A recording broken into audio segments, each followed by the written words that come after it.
Hi everyone. आप सभी का स्वागत है हमारे यूट्यूब चैनल पर। आज मैं लेकर आया हूँ सेमेस्टर 1 25-29 सेशन का इकोनॉमिक्स मेजर का इम्पोर्टेंट क्वेश्चंस का सेट, जो आप सभी के एग्जाम के लिए काफ़ी इंपॉर्टेंट है। एग्जाम में जाने से पहले इन क्वेश्चंस की प्रैक्टिस जरूर करें। तो चलिए स्टार्ट करते हैं, देरी ना हो। तो पहला हमारा क्वेश्चन क्या है? What is economics? अर्थशास्त्र क्या है? तो क्या है? अर्थशास्त्र सीमित संसाधनों द्वारा असीमित आवश्यकताओं की पूर्ति का अध्ययन है। याद रखिएगा। Who is known as the father of economics? अर्थशास्त्र के जनक कौन है? तो एडम स्मिथ। क्वेश्चन नंबर 3 क्या है? What is micro economics? तो इसका क्या होगा आंसर? सूक्ष्म अर्थशास्त्र व्यक्तिगत आर्थिक इकाइयों जैसे उपभोक्ता और फार्म का अध्ययन करता है। क्वेश्चन नंबर 4 क्या है? What is macro economics? समष्टि अर्थशास्त्र क्या है? तो समष्टि अर्थशास्त्र संपूर्ण अर्थव्यवस्था का अध्ययन करता है। क्वेश्चन नंबर 5 क्या है? What is positive economics? सकारात्मक अर्थशास्त्र क्या है? तो यह बिना मूल्य निर्णय के आर्थिक तथ्यों का अध्ययन करता है। Question number 6, what is normative economics? मानक अर्थशास्त्र क्या है? तो यह बताता है कि अर्थव्यवस्था में क्या होना चाहिए। अगला क्वेश्चन, व्हाट इज स्कार्सिटी? दुर्लभता क्या है? तो दुर्लभता का अर्थ है सीमित संसाधन और असीमित आवश्यकताएं। Question number 8, what is the central problem of economics? अर्थशास्त्र की केंद्रीय समस्या क्या है? तो क्या है केंद्रीय समस्या? दुर्लभता और चयन। Question number 9, what is the production possibility curve? PPC क्या होती है? उत्पादन संभावना वक्र क्या है? तो यह दो वस्तुओं के विभिन्न उत्पादन संयोजन को दर्शाता है। Question number 10, what is the opportunity cost? अवसर लागत क्या है?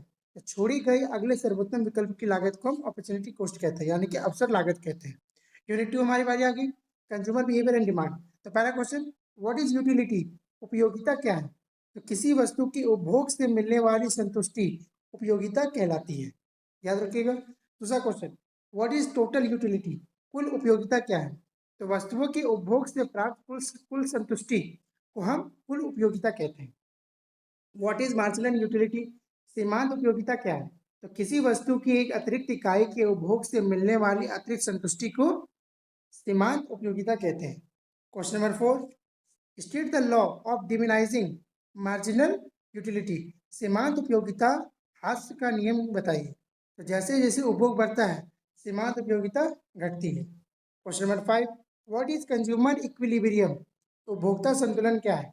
वह स्थिति जहां उपभोक्ता को अधिकतम संतुष्टि मिलती है उसे उपभोक्ता संतुलन कहते हैं। What is indifference curve? उदासीनता वक्र क्या है? तो यह समान संतुष्टि देने वाले वस्तुओं के संयोजन को दर्शाता है। Question number 7, what is demand? मांग क्या है?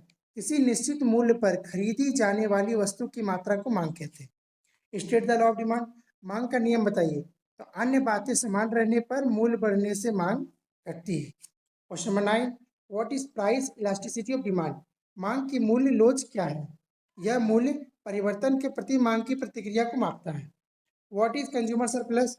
उपभोक्ता अधिशेष क्या है? तो उपभोक्ता द्वारा देने की इच्छा और वास्तविक भुगतान के बीच का अंतर को हम उपभोक्ता अधिशेष कहते हैं। यूनिट 3 की बारी, प्रोडक्शन एनालिसिस। पहला क्वेश्चन, व्हाट इज प्रोडक्शन? उत्पादन क्या है? उपयोगिता का सृजन उत्पादन कहलाता है। Question number 2, what is the production function? उत्पादन फलन क्या है? तो इनपुट और आउटपुट के बीच जो संबंध होता है उसे हम उत्पादन फलन कहते हैं। Question number 3, what is a short run? तो वह अवधि जिसमें कम से कम एक कारक स्थिर रहता है उसे हम शॉर्ट रन कहते हैं, यानी कि अल्पकाल। Question number 4, what is long run? दीर्घकाल क्या है? तो वह अवधि जिसमें सभी कारक परिवर्तनशील होते हैं उसे हम दीर्घकाल कहते हैं। Question number 5, what is the law of variable proportion? परिवर्ती अनुपात का नियम क्या है? तो परिवर्तनशील कारक बढ़ाने पर उत्पादन पहले बढ़ता है फिर घटता है। Question number 6, what is returns of sale? पैमाने की प्रतिफल क्या है? तो सभी इनपुट में परिवर्तन से उत्पादन में परिवर्तन उसे हम पैमाने के प्रतिफल कहते हैं। Question number 7, what is isoquant? समुत्पाद वक्र क्या है? तो समान उत्पाद देने वाले इनपुट संयोजन का वक्र को हम समुत्पाद वक्र कहते हैं। Question number 8, what is the iso cost line? समलागत रेखा क्या है? तो समान लागत वाले इनपुट संयोजन को दर्शाती है समलागत रेखा। What is producer equilibrium? उत्पादक संतुलन क्या है? तो वह स्थिति जहां उत्पादक को अधिकतम लाभ मिलता है उसे उत्पादक संतुलन कहते हैं। What is Cobb Douglas production function? Cobb Douglas उत्पादन फलन क्या है? तो श्रम और पूंजी के बीच संबंध बताने वाला उत्पादन फलन को हम डॉगलस प्रोडक्शन फंक्शन कहते हैं। और यूनिट 4 की बारी, कोस्ट, रिवेन्यू एंड मार्केट। पहला question, what is the cost? लागत क्या है? तो उत्पादन में किया गया व्यय को हम लागत कहते हैं। क्वेश्चन नंबर 2 क्या दिया हुआ है? What is fixed cost? स्थित लागत क्या है? तो उत्पाद बदलने पर भी ना बदलने वाली लागत को हम स्थित लागत कहते हैं। Question number 3, what is the variable cost? परिवर्ती लागत क्या है? तो उत्पादन के साथ बदलने वाली लागत को परिवर्ती लागत कहते हैं। 4 number question, what is the average cost? औसत लागत क्या है? तो कुल लागत में भाग करिए क्या? कुल उत्पादन, उसे हम कहेंगे एवरेज कोस्ट यानी कि औसत लागत। What is marginal cost? सीमांत लागत क्या है? एक अतिरिक्त इकाई उत्पादन की अतिरिक्त लागत को हम मार्जिनल कोस्ट कहते हैं यानी कि सीमांत लागत। What is revenue? आय क्या है? वस्तुओं की बिक्री से प्राप्त आय को आय कहा जाता है। What is average revenue? औसत आय क्या है? प्रति इकाई उत्पादन की आय को हम औसत आय कहते हैं। सीमांत आय क्या है? What is marginal revenue? एक अतिरिक्त इकाई बेचने से प्राप्त अतिरिक्त इकाई मतलब आय, उसे हम सीमांत आय कहते हैं। What is a perfect competition? पूर्ण प्रतियोगिता क्या है? तो ऐसा बाजार जहां बहुत से क्रेता विक्रेता समान वस्तु बेचते हैं, मतलब एक तरह का सामान बेचते हैं, उसे हम कॉम्पिटिशन वाला मार्केट कहते हैं। What is monopoly? ऐसा बाजार जहां केवल एक विक्रेता होता है और कस्टमर्स बहुत सारे होते हैं, उसे हम कहते हैं मोनोपोली। अब बात करेंगे लॉन्ग आंसर क्वेश्चंस की, यानी कि पहला यूनिट से इंट्रोडक्शन, क्वेश्चन नंबर 1। इस बारे में मैंने क्वेश्चंस और आंसर्स को दोनों लैंग्वेज में लिखा, इंग्लिश और हिंदी। अब जिस मीडियम में एग्जाम देना चाहो उस मीडियम दे सकते हो। मैं सिर्फ इसका आंसर समझा दूंगा, आप अपने अकॉर्डिंग इंग्लिश में या हिंदी में एग्जाम में लिख लेना। तो पहला क्वेश्चन हमारा क्या दिया? Explain the definition of economics and discuss it's main features. आप चाहो तो इस इंग्लिश का स्क्रीनशॉट भी ले सकते हो और हिंदी के आंसर्स का। देखिए मैं धीरे धीरे स्क्रॉल कर रहा हूँ, आप चाहो तो स्क्रीनशॉट ले लो। आप नहीं भी लोगे तो मैं पीडीएफ इसका अपलोड कर दूंगा टेलीग्राम में, वहां से डाउनलोड कर लेना। देखिए हिंदी में हमारा क्वेश्चन क्या है? अर्थशास्त्र की परिभाषा दीजिए तथा इसकी मुख्य विशेषता की व्याख्या कीजिए। इसका मतलब क्या लिखा हुआ है इसके आंसर में वो बताता हूँ कि अर्थशास्त्र क्या है? एक ऐसा सामाजिक विज्ञान है जो अध्ययन करता है किस चीज के बारे में, कि मनुष्य के सीमित संसाधन का उपयोग करके अपनी असीमित आवश्यकताओं को पूर्ति कैसे, उसके बारे में। और अर्थशास्त्र दो शब्द से मिलकर बना है, एक बना है ओइकोस और एक है नोमोस। ओइकोस का मतलब होता है घर और नोमोस का मतलब होता है प्रबंधन। तो इसका अर्थ क्या हुआ? घर या संसाधन का प्रबंधन कैसे करता है, उसे कहते हैं इकोनॉमिक्स। ठीक है। समय के साथ विभिन्न अर्थशास्त्रियों ने भी अर्थशास्त्र की अलग अलग परिभाषाएं दी है, मतलब डेफिनेशन। जैसे कि एडम स्मिथ ने क्या कहा था अर्थशास्त्र के बारे में? उन्होंने अर्थशास्त्र को धन का विज्ञान कहा था। उनके अनुसार क्या है कि अर्थशास्त्र राष्ट्रों के धन के स्वरूप और कारणों का अध्ययन करता है। अब बाद में ऑल्फ्रेड मार्शल ने कहा था अर्थशास्त्र को मानव कल्याण से जोड़ा, और उन्होंने कहा कि अर्थशास्त्र मनुष्य के दैनिक जीवन के सामान्य कार्यों का अध्ययन है। इसके बाद लियोनिस रॉबिन्स ने भी अर्थशास्त्र का विज्ञान बताया। उनके अनुसार अर्थशास्त्र का अध्ययन करता है कि मनुष्य सीमित संसाधनों का उपयोग करके विभिन्न विकल्पों के बीच कैसे करता है, वो देखना। फिर इसके बाद अर्थशास्त्र की मुख्य विशेषताएं क्या है? अर्थशास्त्र एक सामाजिक विज्ञान है। दुर्लभता की समस्या, चयन की आवश्यकता, संसाधनों का उचित उपयोग और मानव कल्याण पर जोर। तो यहाँ के लिए क्या लिखा है? अर्थशास्त्र एक सामाजिक विज्ञान क्या है? कैसे? यह मनुष्य के व्यवहार का अध्ययन करता है, जो उत्पादन है, उपभोग है और वितरण से संबंधित होता है। दुर्लभता की समस्या, संसाधन सीमित होते हैं जबकि आवश्यकता असीमित होती है। चयन की आवश्यकता, सीमित संसाधन के कारण मनुष्य को अपनी अनेक विकल्पों का चयन करना पड़ता है। संसाधनों का उचित उपयोग कैसे करेंगे, या अर्थशास्त्र हमें बताता है कि संसाधनों का सर्वोत्तम उपयोग कैसे किया जाता है। मानव कल्याण पर जोर दिया जाता है। आधुनिक अर्थशास्त्र मानव जीवन स्तर और कल्याण को बढ़ाने में जोर देता है। इसका निष्कर्ष क्या निकलता है कि अर्थशास्त्र हमें यह समझने में मदद करता है कि सीमित संसाधनों का सही उपयोग कैसे किया जाए और आर्थिक समस्याओं का समाधान कैसे कर सकते हैं। क्वेश्चन नंबर 2 क्या लिखा है? Explain the production possibility curve PPC and its importance. इसका ये इंग्लिश का आंसर है और ये रहा हिंदी का क्वेश्चन, उसका आंसर। हिंदी का क्वेश्चन में क्या है? उत्पादन संभावना वक्र पीपीसी की व्याख्या कीजिए तथा इसके महत्व को बताइए। तो उत्पादन संभावना वक्र क्या होता है? इसका मतलब क्या होता है कि हम लोग को एक बताता है कि सीमित संसाधन के होते हुए या तकनीक के होते हुए अर्थव्यवस्था दो वस्तुओं के कितने अधिक से अधिक संयोजन का उत्पादन कर सकती है, क्योंकि संसाधन तो हमारे पास सीमित है। इसलिए एक अर्थव्यवस्था सभी वस्तुओं का असीमित उत्पादन नहीं कर सकती। इसलिए निर्णय लेना पड़ता है कि उपलब्ध संसाधन का उपयोग करके किस वस्तु का उत्पादन कितना किया जाए। इसका परिभाषा क्या लिख सकते हैं कि उत्पादन संभावना वक्र का वह वक्र है जो सीमित संसाधनों और तकनीक के आधार पर दो वस्तुओं के अधिकतम उत्पादन संयोजन को दर्शाता है। इसकी मान्यताएं क्या है कि संसाधन सीमित होते हैं, तकनीक स्थिर रहती है, सभी संसाधनों का पूर्ण उपयोग होता है, केवल दो वस्तुओं का उत्पादन होता है। पीपीसी का आकार क्या है? पीपीसी नीचे की ओर और ढलान वाला और मूल बिंदु की ओर अवतल रहता है। यह बढ़ती अवसर लागत के नियम को दर्शाता है। इसका महत्व क्या है कि दुर्लभता को दर्शाता है। दुर्लभता मतलब स्कार्सिटी, मतलब कमी। यह बताता है कि संसाधन सीमित है।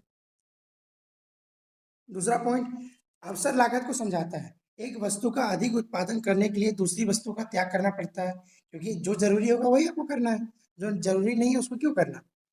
फिर संसाधनों के उचित उपयोग में मदद, यह बताता है कि संसाधन का सही उपयोग कैसे किया जाए। आर्थिक विकास को दर्शाता है। यदि संसाधन या तकनीक बढ़ती है तो पीपीसी बाहर की ओर खिसकता है। इसका निष्कर्ष क्या निकलता है कि उत्पादन संभावना वक्र अर्थशास्त्र का एक महत्वपूर्ण उपकरण है जो दुर्लभता यानी कि स्कार्सिटी, चयन यानी कि चॉइस और आर्थिक विकास मतलब इकोनॉमिक डेवलपमेंट को समझाने में मदद करता है। दूसरा यूनिट क्या है हमारा? Consumer behaviour and demand. Question क्या है? Explain the law of demand and discuss the factors affecting demand. इसका आंसर देखिए यहाँ लिखा हुआ है इंग्लिश में।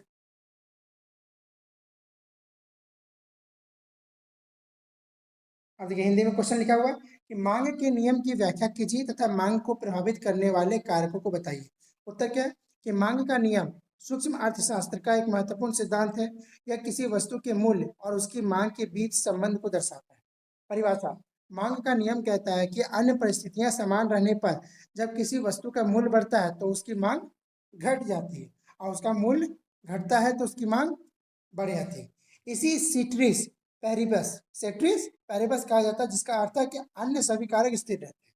इसकी व्याख्या क्या है कि उपभोक्ता कम कीमत पर अधिक वस्तुएं खरीदना पसंद करते हैं, अधिक कीमत पर कम वस्तुएं खरीदना है। जैसे आप देखते हो जब किसी का प्राइस बढ़ जाता है तो आप सामान क्या करते हो? कम खरीदते हो। आज जब किसी का प्राइस घट जाता है तो उसको जितना चाहो उतना खरीद लेते हो, क्योंकि पैसे तो उतने ही लगने वाले हैं। और इसका इफेक्ट किस पर पड़ता है? आपके इनकम पर, मतलब आय पर।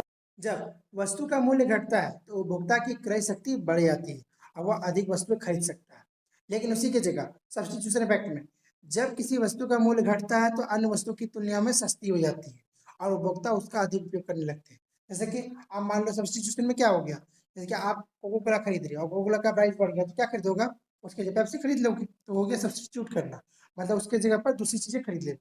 और मांग को प्रभावित करने वाला कारक कौन है? उपभोक्ता की आय। जैसे कि आय बढ़ने पर सामान्य वस्तुओं की मांग बढ़ जाती है। जैसे आपका इनकम बढ़ता है तो आप डिमांड करने लगते हैं कि आप एंड्रॉयड फोन नहीं चलाएंगे, आईफोन चलाएंगे, आईटैब यूज करेंगे, घर में डेयरी फैसिलिटीज लगाएंगे। जब इनकम बढ़ती है तब, और जब इनकम ना बढ़ी हो तो सीमित संसाधन में रहने का मन करता है। फिर क्या? संबंधित वस्तुओं के मूल्य, प्रतिस्पर्धन और पूरक वस्तुओं के मूल्य से मांग प्रभावित होती है। रुचि और पसंद, फैशन और उपभोक्ता की पसंद भी मांग को प्रभावित करती है। जनसंख्या बढ़ने से वस्तुओं की मांग भी बढ़ जाती है। भविष्य की कीमतों की अपेक्षा भी होती है। जैसे कि यदि लोगों को लगता है कि भविष्य में कीमतें बढ़ेगी तो वर्तमान में अधिक खरीद लेते हैं। इसका निष्कर्ष क्या निकला कि मांग का नियम उपभोक्ता व्यवहार को समझने में बहुत ही महत्वपूर्ण है। अगर ये नहीं समझे तो कस्टमर डिमांड को कभी नहीं समझ पाएंगे। क्वेश्चन नंबर 2 क्या है? Explain the concept of consumer surplus and its importance. इसका इंग्लिश में क्वेश्चन है और इसका आंसर देखिए यहाँ लिखा हुआ है। इसका हिंदी में आंसर क्या है? उपभोक्ता अधिशेष की अवधारणा की व्याख्या कीजिए तथा इसके महत्व को बताइए। क्या लिखा है? उपभोक्ता अधिशेष की अवधारणा प्रसिद्ध अर्थशास्त्री अल्फ्रेड मार्शल ने दी थी। यह उपभोक्ता सिद्धांत का महत्वपूर्ण भाग है। इसका अर्थ क्या है कि उपभोक्ता अधिशेष वह अंतर है जो उपभोक्ता किसी वस्तु के लिए देना को तैयार है और जो वह वास्तव में बाजार में भुगतान करता है। सरल शब्दों में समझिए कि अतिरिक्त लाभ या संतुष्टि है जो उपभोक्ता को प्राप्त होती है। जैसे उदाहरण देख लीजिए, मान लीजिए कोई कस्टमर है जो पुस्तक के लिए 100 रुपये देने को तैयार है, लेकिन बाजार में उसकी कीमत 70 रुपये है। उपभोक्ता के पास अधिशेष कितना देने की इच्छा कितनी है? 100 रुपये, और उसके पास दाम कितना है? 70 रुपये। तो यह 30 रुपये उसके पास बच गए तो वो क्या हो गया? उसके लिए इनकम के तौर पर होगा कि 30 रुपये मेरे बच गए। अगला, उसका मापन कैसे करते हैं? उपभोक्ता अधिशेष को मांग वक्र के माध्यम से मापा जा सकता है। मांग वक्र और मूल रेखा के बीच का क्षेत्र उपभोक्ता अधिशेष को दर्शाता है। इसका महत्व क्या है? उपभोक्ता कल्याण का मापन, यह उपभोक्ता की संतुष्टि को मापने में मदद करता है। सरकारी नीतियों में उपयोग, सरकार सार्वजनिक परियोजनाओं का मूल्यांकन करने के लिए इसकी उपयोग करती है। मूल्य निर्धारण में सहायता, जैसे कि यह उत्पादक को उपभोक्ता की भुगतान क्षमता समझाने में मदद करता है। लागत लाभ विश्लेषण में आर्थिक निर्णयों का मूल्यांकन करने में उपयोगी है। सीमाएं इसकी क्या है कि मतलब कहाँ कहाँ तक रोक टोक है। इस सिद्धांत में उपयोगिता को मापने और धन की सीमांत उपयोगिता को स्थिर मानने की धारणा होती है, जो हमेशा सही नहीं होता। निष्कर्ष क्या निकलता है कि उपभोक्ता अधिशेष उपभोक्ता के लाभ और संतुष्टि को समझने में महत्वपूर्ण भूमिका निभाता है। अब बात करेंगे यूनिट 3 प्रोडक्शन एनालिसिस। इसका क्वेश्चन नंबर 1 क्या है? Explain the law of variable proportion and describe it's stages. इसका देखिए इंग्लिश में आंसर क्या लिखा हुआ है,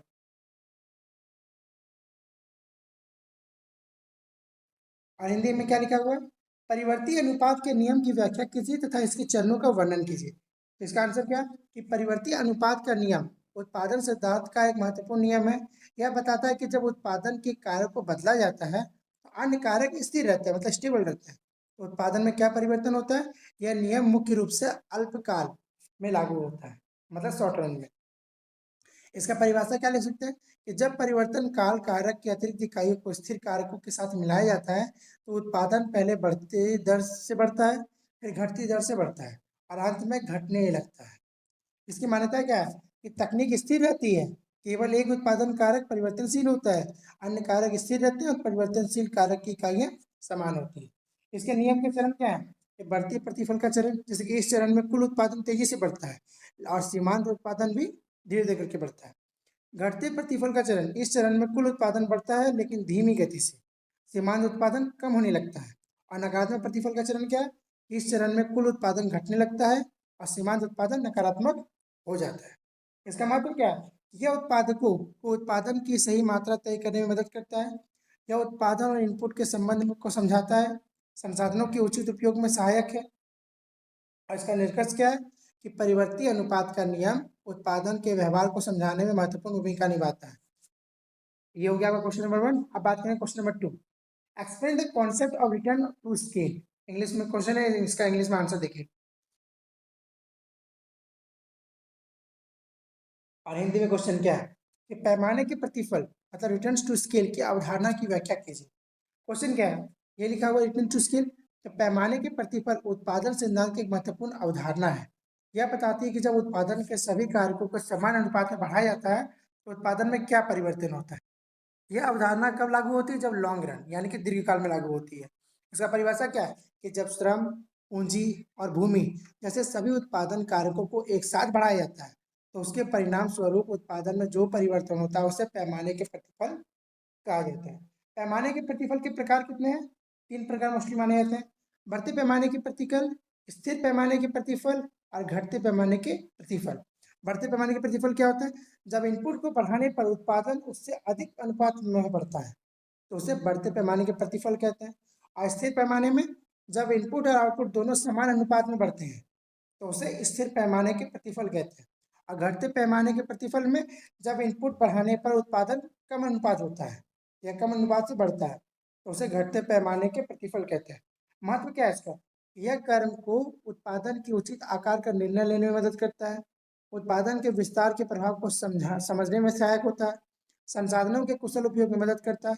आज का निष्कर्ष हम क्या बोल सकते हैं कि पैमाने के प्रतिफल उत्पादन सिद्धांत की एक महत्वपूर्ण अवधारणा है जो उत्पादन के विस्तार और संसाधनों के उपयोग को समझने में मदद करती है। क्वेश्चन नंबर 4 क्या कहता है आपका? मतलब यूनिट नंबर 4 का क्वेश्चन नंबर 1, वो क्या क्वेश्चन है? Explain the concept of water pollution, discuss its causes, effects and control measures. ये तो आप लोग कभी बहुत सारे बच्चों ने पढ़े होंगे क्लास 10 के अंदर। इसका देखिए आंसर मैंने लिख दिया है। देखिए हिंदी में क्वेश्चन क्या है कि जल प्रदूषण की अवधारणा की व्याख्या कीजिए, इसके कारण, प्रभाव तथा नियंत्रण उपायों का वर्णन कीजिए। तो जल प्रदूषण का अर्थ क्या होता है? जल स्रोत जैसे नदी, झील, समुद्र और भूजल हानिकारक पदार्थों द्वारा दूषित हो जाना। इसके कारण पीने का पानी, कृषि यानी खेती, जलीय जीव के अनुपयुक्त हो जाते हैं, मतलब उनका उपयोग खत्म हो जाता है। आज के समय में जल प्रदूषण एक गंभीर पर्यावरण समस्या है जो हम सभी जानते हैं। जल प्रदूषण के कारण क्या होता है? औद्योगिक अपशिष्ट होती है, मतलब कारखानों से निकलने वाले रसायन, भारी धातु और विषैले पदार्थ नदियों में मिल जाते हैं जो नदी को जल जल को प्रदूषित करते हैं। साथ में घरेलू सीवेज, घरों से निकलने वाला गंदा पानी, साबुन, डिटर्जेंट और जैविक अपशिष्ट जल को प्रदूषित करता है। कृषि अपवाह, जैसे कि कृषि में प्रयुक्त उर्वरक और कीटनाशक वर्षा के समय जल स्रोतों में जो मिल जाते हैं उसे हम जल प्रदूषण का कारक मान सकते हैं। फिर क्या है, तेल रिसाव। समुद्रों में तेल टैंकरों से होने वाला जो तेल रिसाव समुद्री जल को प्रदूषित करता है। और एक प्लास्टिक कचरा, प्लास्टिक बैग और बोतलें जब जल स्रोतों में फेंकने से जल प्रदूषित बढ़ता है। जल प्रदूषण का प्रभाव क्या होता है, जलीय जीवों की मृत्यु, मनुष्यों में हैजा, टाइफॉइड और डायरिया जैसी बीमारी, पारिस्थितिक संतुलन का बिगड़ना, स्वच्छ पेयजल की कमी होती है। नियंत्रण उपाय क्या है, औद्योगिक अपशिष्ट का शोधन, सीवेज ट्रीटमेंट प्लांट की स्थापना, रासायनिक उर्वरक और कीटनाशक का सीमित उपयोग, जल संरक्षण और प्रदूषण नियंत्रण के प्रति जागरूकता, कठोर पर्यावरणीय कानून होना चाहिए। अतः जल प्रदूषण को रोकने के लिए सरकार और समाज दोनों को मिलकर प्रयास करना आवश्यक है, तभी जल प्रदूषण रोक सकेंगे। क्वेश्चन नंबर 2 क्या है, discuss the concept of sustainable development, explain its importance in environmental protection. ये रहा आंसर इंग्लिश में, हिंदी में आंसर क्या है। और क्वेश्चन, सतत विकास की अवधारणा की व्याख्या कीजिए तथा पर्यावरण संरक्षण में इसके महत्व को समझाइए। क्वेश्चन आंसर क्या लिखा है, सतत विकास वह विकास है जो वर्तमान पीढ़ी की आवश्यकताओं को पूरा करता है लेकिन भविष्य की पीढ़ियों की आवश्यकता को पूरा करने की क्षमता को प्रभावित नहीं करता। इस अवधारणा को 1987 में ब्रूटलैंड आयोग ने लोकप्रिय बनाया। सतत विकास का उद्देश्य आर्थिक विकास और पर्यावरण संरक्षण के बीच संतुलन बनाए रखना है। सतत विकास का सिद्धांत क्या दिया गया कि प्राकृतिक संसाधनों का संरक्षण करना, जैसे कि वन, जल और खनिज जैसे तत्वों का विवेकपूर्ण उपयोग, जैसे कि और क्या, जैव विविधता का संरक्षण, वनस्पति और जीव जंतुओं की रक्षा, नवीकरणीय ऊर्जा का उपयोग, सौर ऊर्जा, पवन ऊर्जा का उपयोग कर बढ़ाना, प्रदूषण में कमी, जैसे कि औद्योगिक और शहरी प्रदूषण को नियंत्रित करने का प्रयास। सतत विकास जिसे सस्टेनेबल डेवलपमेंट कहते हैं, उसका महत्व क्या है कि पर्यावरण की सुरक्षा, दीर्घकालीन आर्थिक विकास, जीवन की गुणवत्ता में सुधार, भविष्य की पीढ़ियों के लिए संसाधनों का संरक्षण। सतत विकास के उदाहरण वर्षा जल संचयन, वनीकरण, मतलब वनीकरण क्या होता है, फॉरेस्टेशन, सौर ऊर्जा का उपयोग करना, कचरे का पुनर्चक्रण करना। अतः हम लोग बोल सकते हैं कि सतत विकास पर्यावरण संरक्षण और मानव विकास के लिए अत्यंत आवश्यक है। हाँ, तो ये थे आपके इकोनॉमिक्स मेजर का इंपॉर्टेंट क्वेश्चन जो आप सभी के एग्जाम में काफी इंपॉर्टेंट है। मैं मानता हूँ कि आप सभी का वीडियो थोड़ा लेट आया है या फिर काफी लेट आया क्योंकि कल ही एग्जाम है, बट नेक्स्ट टाइम से आपके जो भी एग्जाम होने वाले हैं उन सभी के वीडियोस पहले अपलोड कर दिए जाएंगे, तो उसके लिए टेंशन मत लीजिएगा। इसके लिए आई एम रियली सॉरी। साथ ही इकोनॉमिक्स मेजर के सिलेबस का लिंक मैंने पीडीएफ डिस्क्रिप्शन में दे दिया है और टेलीग्राम ज्वाइन करने का लिंक भी दे दिया ताकि रेगुलर अपडेट आपको मिलता रहे। और हर किसी का पीडीएफ, जितना मैं इंपॉर्टेंट क्वेश्चन बताता हूँ उससे का पीडीएफ भी मैं टेलीग्राम पर अपलोड कर देता हूँ, तो वहाँ से आप एक बार नजर मार सकते हैं। यदि आपने चैनल को सब्सक्राइब नहीं किया है तो प्लीज़ कर लीजिए, और वीडियो अच्छी लगी तो लाइक कीजिए, कमेंट कीजिए और अपने सभी फ्रेंड्स को शेयर भी कीजिए। और यदि आपको कोई भी डाउट है तो आप मुझे कमेंट में जरूर बताना, उसका मैं सॉल्यूशन जरूर करूँगा। तब तक के लिए thank you and all the best for your exam.